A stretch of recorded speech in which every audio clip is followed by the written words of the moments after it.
for their match against Leviathan. Please use the Zoom hand raise feature if you would like to ask a question, and we will call on you. Would anyone like to go first, or should I nominate somebody? Let's go with Declan from Deserto.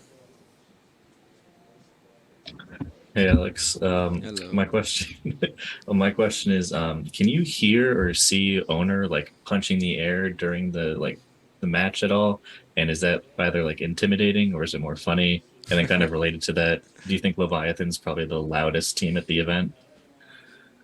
They celebrate loud, yeah. I can see him, but I never really noticed because I'm probably when he's punching, I'm probably holding my head, you know. But I think the Chinese team is louder actually. Chinese team is really really loud. Thank you. Thank you. Are there any more? Oh, here we go. Sons of KS, you're up next. Thank you very much. Hello, I'm Miguel Camina from Latam Sons of Chaos, and this is my question. What happened to you in this series against Leviathan?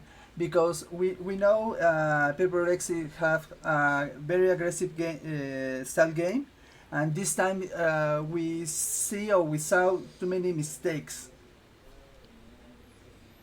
To be honest, I need to go back and watch, but I think what's been happening in the last two games is we've been dropping a lot of first kills. I think overall, like against EDG, we lost like 16. I mean, we were minus 16, and against this one, I think we're minus 10 or something of the sort. So we were playing like a crap ton of like 4v5 situations, and we were not doing very well in those situations. That being said, I think Leviathan they're playing incredible right now. I mean, it's very hard to do anything when one shy just goes crazy and headshots everyone, no matter what you do. I mean, obviously well drilled and well prepared, so I mean, props to them. I think that's all I can say. We're gonna have to go back and look at our game again for me to like really pinpoint what went wrong. Thank you very much for the answer, and good luck. Thank you. We'll go to Kobe Zucker next from Upcomer. Hi, Alex. I just wanted to ask about expectations. Mhm. Copenhagen team said time and time again that their only goal is just to qualify for every event. Have any more expectations started to creep in, knowing that you guys are the grand finalists from Copenhagen, maybe about like getting to playoffs or reaching a certain point in this event? I mean, we're trying not to expect anything, but I guess there's a feeling of like we should be doing better, you know, and that's the kind of thing that's kind of messing us up. I think like everybody's just trying to take the game into their own hands a little bit too much, and I mean it would be good to have this long long reset so that we can like long break so we can actually reset. We'll go next to Pedro from Sentinella. Hi, Alex. The question is the next one. What are your thoughts about the match against the match of EDG against Team Liquid? What team are you looking for to match in the decider? Well, personally for me, I rather play Liquid because we have never done that before, obviously, and I mean not obviously. I mean I would rather play Liquid. Between EDG and Liquid, I mean we've scrimmed both teams. I think it'll be an interesting game because both teams like to run at each other a little bit. I think Liquid's a little bit more swingy than EDG. As to who I think will win, I guess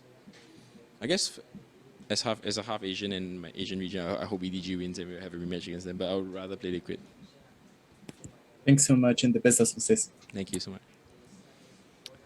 We'll go next to Facundo Dominguez, FD News. Hi, Alex. Well, my question is, a few moments ago, King said that Paper Rex in defense, it was too offensive and the anti-strat worked against you, against the team. What are your thoughts about what he said in the last round? Yeah, I kind of agree. I thought we were way too aggressive. Like, I mean, we did some preparation and we knew that they like to wait for us. You know, it's the whole FPX thing again. But I think we, you know, like when it gets a bit stressful, you know, sometimes you fall back into old habits, and the old habits for us is to make sure that we try and get an early kill. and sometimes it doesn't work out, as you can see like today. And I mean, it was the same for the EDG game. I felt like both games, like I think a lot of times we lost was because we kind of jumped the gun. That's something we're working on, and unfortunately, I mean, I don't really want to make excuses, but I think it's hard to change some old habits. I think we need a little bit more time. Hopefully with the 5 days that we have coming up, I think we can kind of find our groove, so to speak. Thank you for the answer, and good luck for the next match. Thank you. And I think the final question from the press conference will be from Declan from Deserto. Hi again. Hello. So when people always talk about Leviathan, they always mention how the good they are individually, kind of like you said, Shy's just hitting every shot he takes. So I was just wondering, is that because you think, or others kind of seem to think that Leviathan isn't really that deep in terms of like a playbook or strategy or play style wise? It's just when they're hitting shots, or is there kind of nuances that we don't really understand about them, like from the outside perspective? Well, first of all, they're all really, really, really good at hitting shots, and I think that's a prerequisite for you to like make sure that you go far in any tournament. That being said, yes, they I think they're quite tactically sound. You know, every time the guy owner paused, I think he made great adjustments. A lot of it was catching us off guard with, well, not really, us trying to catch a team that was ready for anything we pulled off guard is very, very hard to do. I think they reacted very well in situations where they were man down. Like the utility usage, I think people don't see. For example, in Haven, like they really like to like explore on a site with a lot of utility, and it's usually like very well placed. Like for example,